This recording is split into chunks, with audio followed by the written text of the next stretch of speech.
Hello, I'm Jackie Kerin, and I'm an author of non-fiction illustrated books, true stories. I really like researching and writing about true stories. So, what have I written? This was my first book.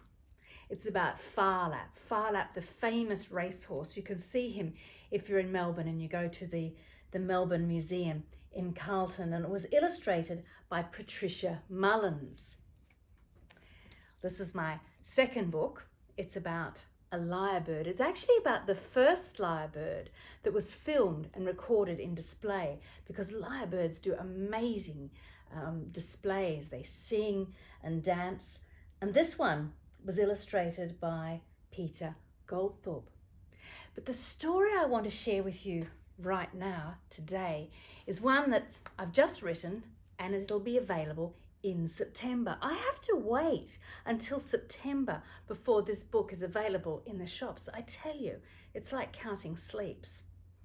It's called Gold, and it's set in Victoria in the 1850s during the gold rush, and it tells the story of the first of the very big nuggets that was found. It was big as they described it as being as big as a leg of lamb. And this book is illustrated by Annie White and published by Ford Street. Now, for her inspiration for the illustrations, Annie looked at the artists in the 1850s who were wandering around the Victorian goldfields, painting and sketching. Let's have a look inside. It begins with an acknowledgement, because when the gold diggers rushed to the fields to try their luck and search for gold, they caused a lot of damage. So let us first acknowledge the Djadjawarrung, the traditional owners of the country where this story takes place. These people and their land were devastated during the gold rush. Today, the Djadjawarrung are strong, and their rangers still work to heal the damage from so long ago. And if you ever can go for a bushwalk out in the goldfields in Victoria, you'll still see the damage today. Big holes, mine shafts, places where the creeks were redirected, where they wanted the water to flow. Okay, so the story starts like this. Gold! The wind catches the cry from a creek bed and blows it to Melbourne town, then carries it across the 7 seas. Gold! The cry spreads to the north, south, east and west. Gold! Passing from mouth to mouth, the cry changes from English to French, German, Italian and Chinese. Gold! In humble huts and grand palaces, the old and the young dream of riches and adventures. There's gold for the digging, nuggets like peanuts, plums, porcupines, ponies.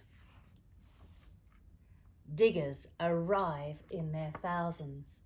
Then with horse and cart, or bullock and dray, or one foot in front of the other, the shepherds, shopkeepers, postmen and professors plod to the goldfields.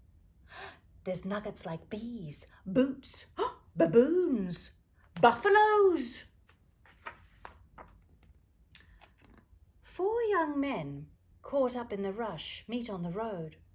Robbie and Jim Ambrose have sailed all the way from England, and Sam and Charlie Napier have sailed all the way from Canada. They pass over paddocks, they pass through forests, they pass by bare hills where eagles circle in the wide blue sky. The brothers peel off at Bunanyong, try their luck at Ballarat, Barker's Creek and Bendigo, and they find gold. The size of a fleck, flea, freckle, fragment. Is that another speck? Oh, pass the magnifying glass. Then a whisper reaches their ears. Kingawa is the place to be. So on they plod. Our luck will change. I smell it in the air. I see it in the tea leaves. I feel it in my bones. And there they are. They arrive at the diggings in Kingawa. There's people everywhere. You can imagine the noise and the smell. I'm going to stop reading the book there. I want to leave you curious, wondering what happens next. I wish I could see you, but all I can do at the moment is talk to you through my camera. But soon, when all this is over, when we're out of lockdown, I'll be able to visit schools again. And I look forward to seeing you and hearing about what you're reading and what you're enjoying.